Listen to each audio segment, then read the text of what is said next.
통하는 사람 있죠? 이 사람들끼리는 여러분 온도가 같습니다. 말의 온도가 같은 것, 생각의 온도가 같은 것 굉장히 중요하죠.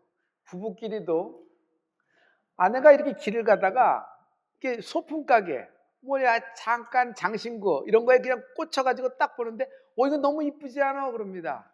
남편이 쓱 가서 사줄까? 아니야, 집에 이거 많아. 괜찮아. 이런 거 너무 많아. 그냥 가자 하면서 집에 갔어요. 여러분, 이거 온도가 같은 겁니까? 다른 겁니까? 이거 사줘야 됩니다. 이거 안 사줘서 2개월 여러분 한 분기가 남편들이 어려운 겁니다. 그래서 부부가 생각이 같은 것, 온도가 같은 것이 굉장히 중요해요. 하나님과 나 사이도 마찬가지예요. 온도가 같아야 돼요. 하나님과 나와 어떻게 온도가 맞을 수 있을까요? 성령의 역사입니다. 오직 성령의 능력만이 하나님과 나와 여러분 통할 수가 있는 것입니다. 제가 갖고 있는 믿음을 저는 딱 2단어로 표현할 수 있습니다. 인생이 풀린다.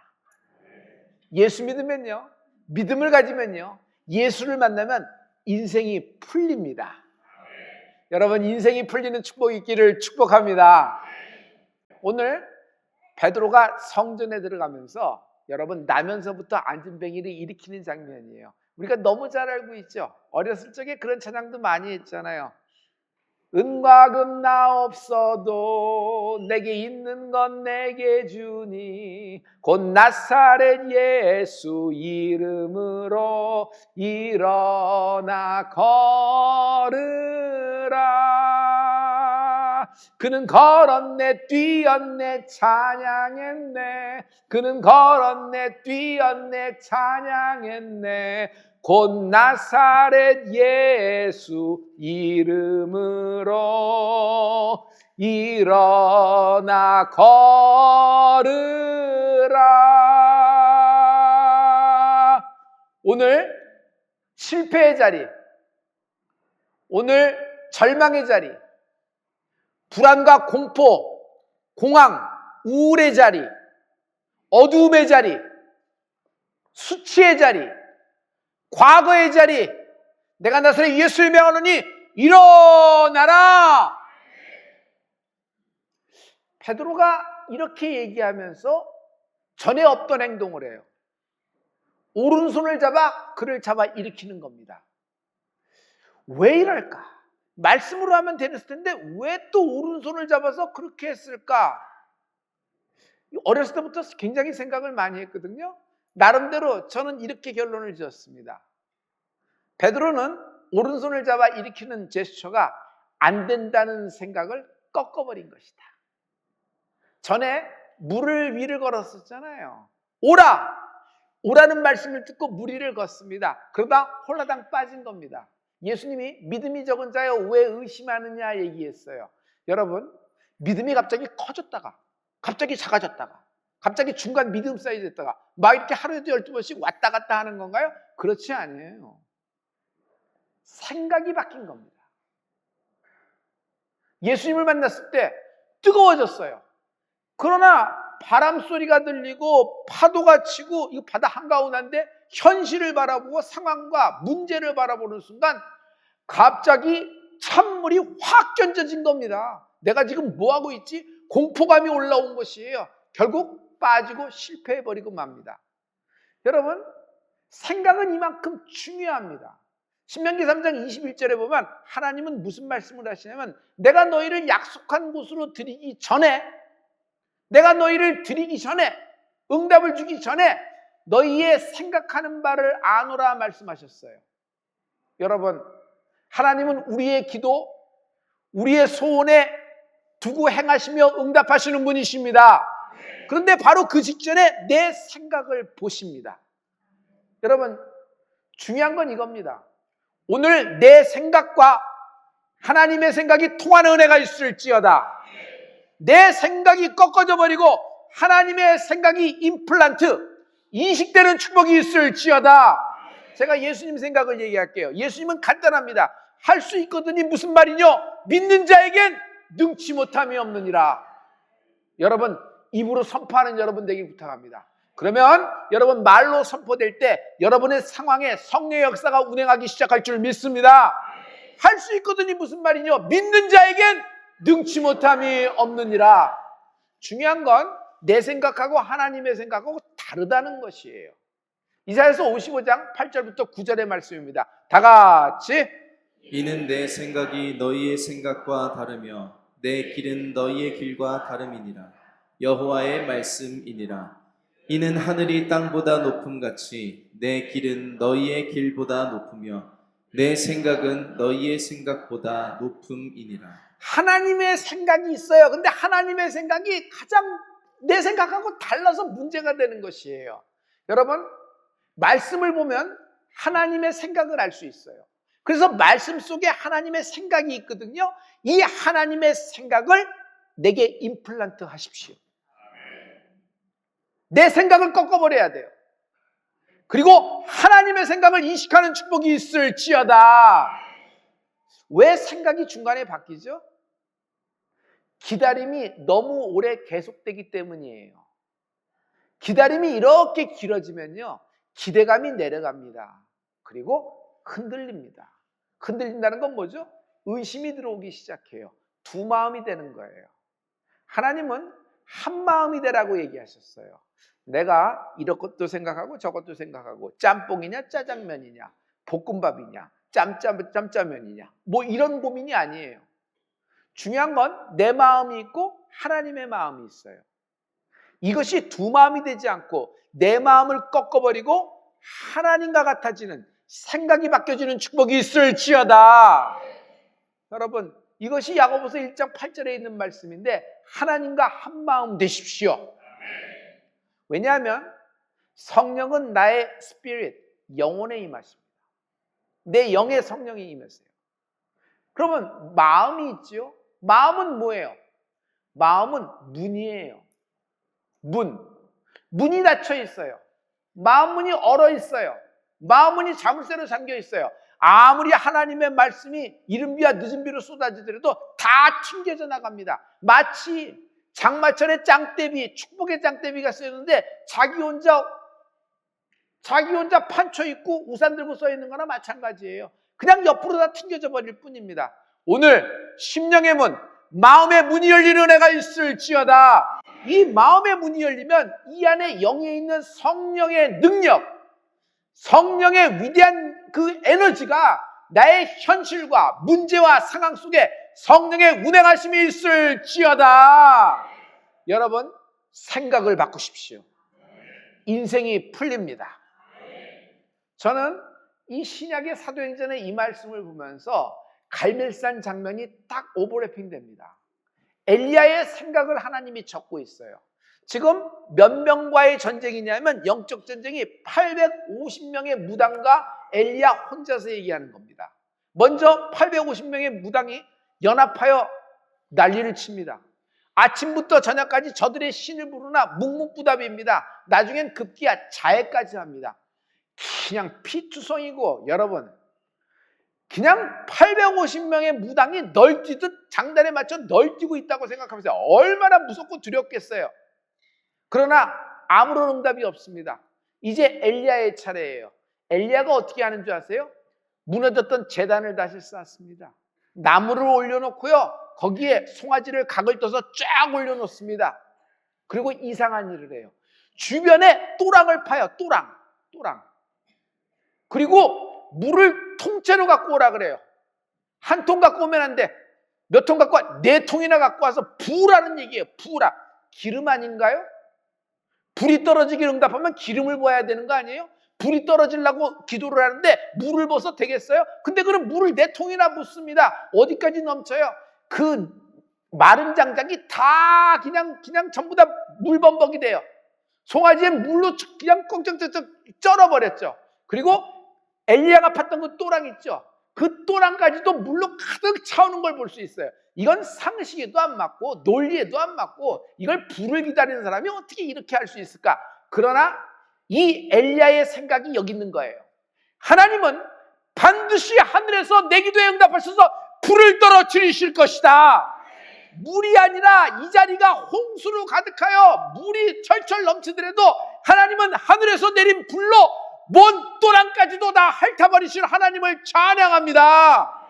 결과가 열왕기상 18장 32절, 33절, 38절에 나와 있어요. 우리 이 말씀을 다 같이. 그가 여호와의 이름을 의지하여 그 돌로 제단을 쌓고 제단을 돌아가며 곡식 종자 두세 알을 둘 만한 도랑을 만들고 또 나무를 버리고 송아지의 각을 떠서 나무 위에 놓고 이르되 동넷에 물을 채워다가 번제물과 나무 위에 부으라 하고 이에 여호와의 불이 내려서 번제물과 나무와 돌과 흙을 태우고 또 도랑의 물을 핥은지라. 도랑의 물까지 그 불이 다 핥아버렸다. 도랑의 물까지 그 불을 핥아버렸다. 성도 여러분, 엘리야의 생각을 알 수 있어요. 응답이 어디까지 올 것인가? 여러분이 기도하면 하나님이 여러분에게 어디까지 응답하실 것인가? 성도 여러분, 입을 크게 여십시오. 딱 맞춰서 역사도 할 수 있지만 하나님은 어떤 분이세요? 12광줄이 남기실 것이다. 너의 기업에 응답하시는데, 너의 인생에 응답하시는데 12광줄이 남기실 것이다. 할렐루야. 기름이 어디까지 떨어져요? 준비된 그릇에 다 떨어지는 거예요. 기름이 모자라서 스톱된 것이 아니라 그릇이 딱 맞으니까 거기서 끝난 거예요. 만약 그릇을 여벌의 그릇을 했으면 거기까지도 하나님이 채우실 하나님이십니다.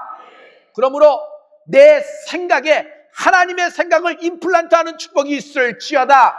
오늘 내 생각을 꺾어버리세요. 생각을 바꿔버리세요. 하나님의 생각을 이식하세요. 인생이 풀리게 될 겁니다. 오늘 베드로의 오른손을 잡아 일으키는 사건, 이 사건은 그냥 단순한 신유 사건의 한 꼭지로 끝나는 것이 아니다.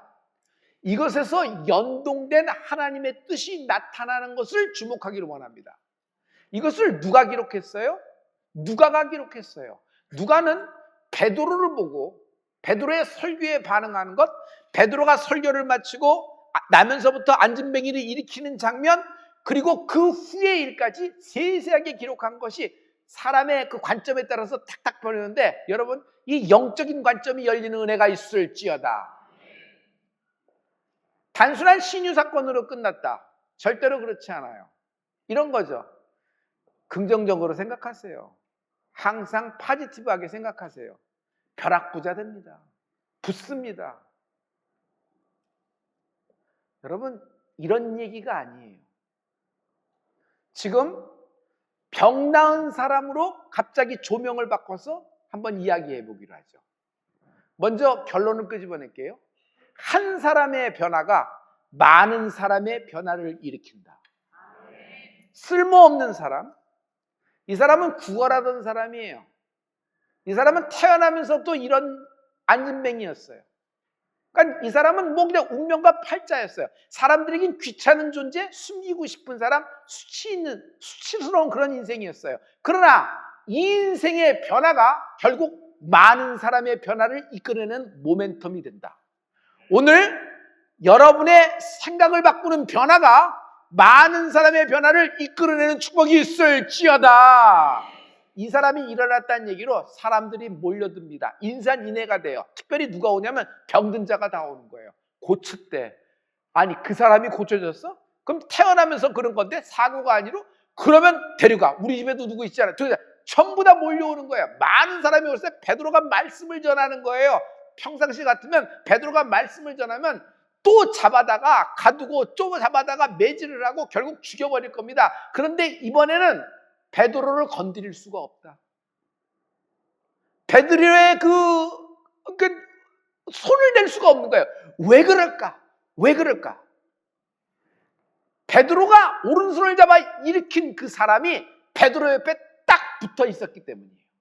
사도행전 4장 4절과 14절의 말씀입니다. 우리 이 말씀을 다 같이. 말씀을 들은 사람 중에 믿는 자가 많으니 남자의 수가 약 5천이나 되었더라. 또 병 나은 사람이 그들과 함께 서 있는 것을 보고 비난할 말이 없는지라. 오순절 마가다락방에서 성령 충만 받고 뛰어나와서 제일 처음 역사하는 기적이에요. 기사와 표적이 나온 것이 이 사람이 일어난 거예요. 그런데 베드로를 비난할 사람이 없어요. 왜? 이 사람이 옆에 딱 붙어 있는 거예요. 그리고 그날 베드로의 설교의 처음 설교는 3,000명이 구원받았다는 걸 여러분 알고 계시죠? 그러나 이 사람을 일으킨, 그리고 이 사람에 관해서 얘기하면서 많은 사람이 몰려들었을 때 그때 초대교회 등록교인이 몇 명이 됐냐면 그 한 번의 예배에 남자 장정만 5,000명이 등록하였다. 여러분 놀라지 않으시는데 남녀노소 합치면 몇 명이에요? 이거 오병이어와 비슷한 거 아니에요?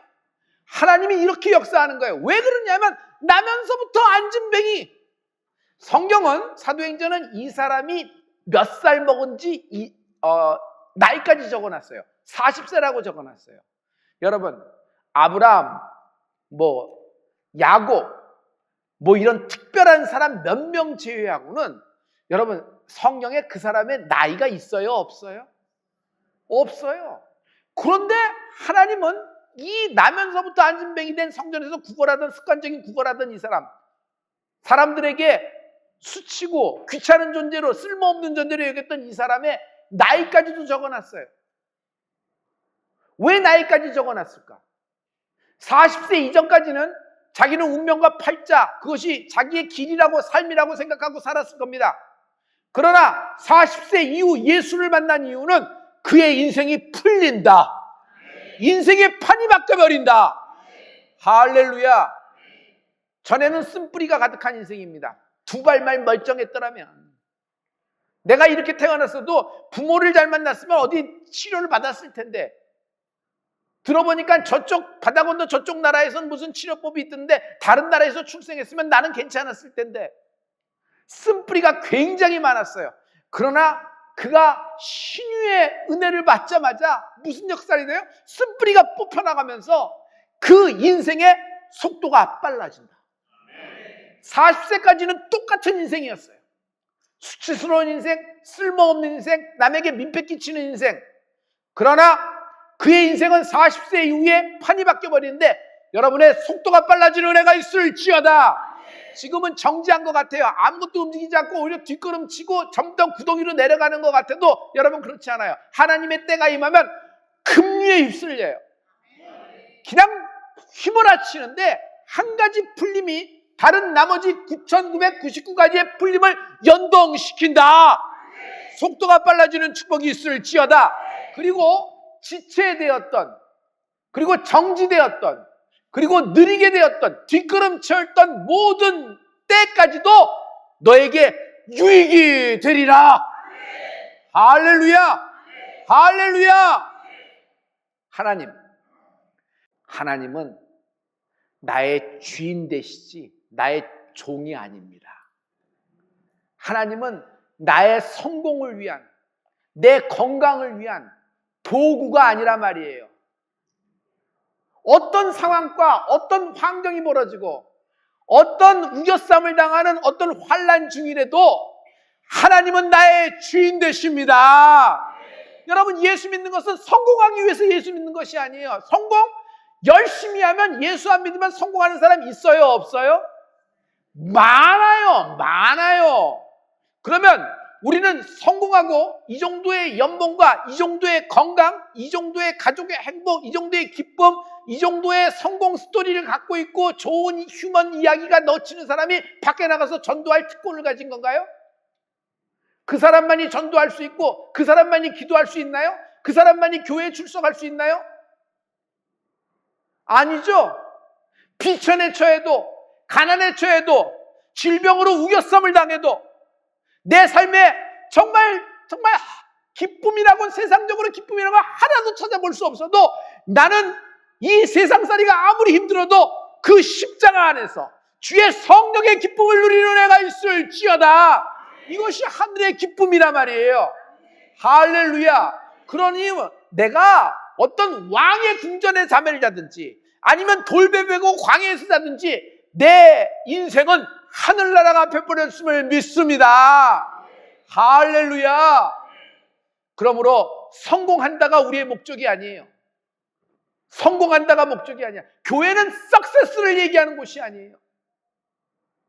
교회는 말씀을 통하여 하나님이 날 사용하실 것이다. 건강해야 사용하고 물질이 있어야 사용하고 그 정도의 재산과 그 정도의 권력, 그 정도의 명예, 그 정도 직업군이야지 전도를 할 수 있고 사람들이 그래도 너의 얘기를 들을 거야. 이건 우리 생각이지 않아요? 하나님은 그렇게 말씀하지 않으셨어요. 여러분, 하나님은 마침내 어떤 상황과 환경 아무 상관없어요. 심지어 죽을 병에 걸렸어도 주님은 주님의 생각을 말씀하셨어요. 죽을 병 아니다. 죽을 병 아니다. 나사로는 죽을 병 아니다. 하나님의 영광을 위함이로라. 할렐루야.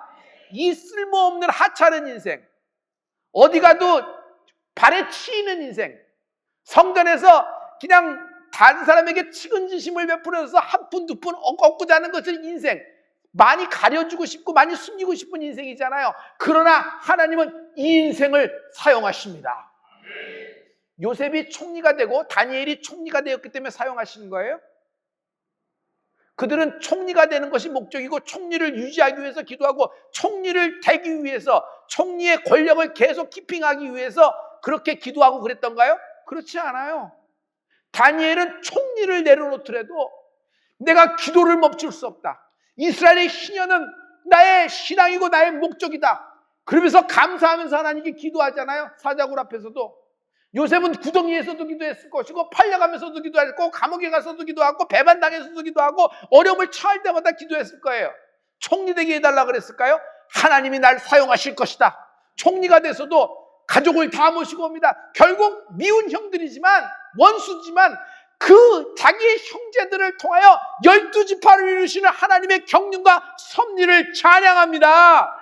마침내 출애굽하게 될 줄 믿습니다. 그러므로 성도 여러분, 로마서 14장 7절과 8절에 오늘의 결론이 나와 있습니다. 여러분 다 같이 우리 중에 누구든지 자기를 위하여 사는 자가 없고 자기를 위하여 죽는 자도 없도다. 우리가 살아도 주를 위하여 살고 죽어도 주를 위하여 죽나니 그러므로 사나 죽으나 우리가 주의 것이로다. 여기에 우리 인생관이 나와 있어요. 예수 믿는 사람 뭔가 달라야 하지 않아요? 다른 게 뭐예요? 살아도 주를 위하여, 죽어도 주를 위하여, 부유해도 주를 위하여, 가난해도 주를 위하여, 죽을 병에 들어도 주를 위하여, 건강해도 주를 위하여, 삶에서의 상관이 없다는 거예요. 그렇다고 우리가 삶에서의 기도를 안 합니까? 먹고 입고 쓰는 것 하나님께 구합니다. 그러나 먼저 그 나라와 그 일을 구하는 겁니다. 왜냐하면 이 세상이 다가 아니에요. 이 세상이 끝이 아니에요. 여러분 천국이 있다고 믿어요? 천국이 실제로 있다고 믿어요? 그럼 세상살이를 어떻게 하겠어요? 세상 사람 말하든 세상 사람 생각하든 세상 사람 따라가든 우리도 따라가야 됩니까? 우리에게서의 여러분 인생의 가장 기준은 하나님이 나를 사용하시는 것입니다. 하나님이 나를 사용하시는 것입니다. 후회가 없어요. 후회가 없어요. 하나님이 내 아들과 딸을 사용해 주시기를 원합니다. 내 아들이 어떤 상황이 있든지, 하나님 바다 끝에 있고 산꼭대기에 있든지 아니면 바닷속에 잠수를 타고 있든지 하나님 내 아들과 내 딸을 사용하여 주시옵소서. 이것이 우리의 기도가 되기를 예수 이름으로 축원합니다. 하나님이 날 사용하시는 하나님의 뜻에 내 인생을 거는 축복이 있을지어다. 후회가 없을 겁니다.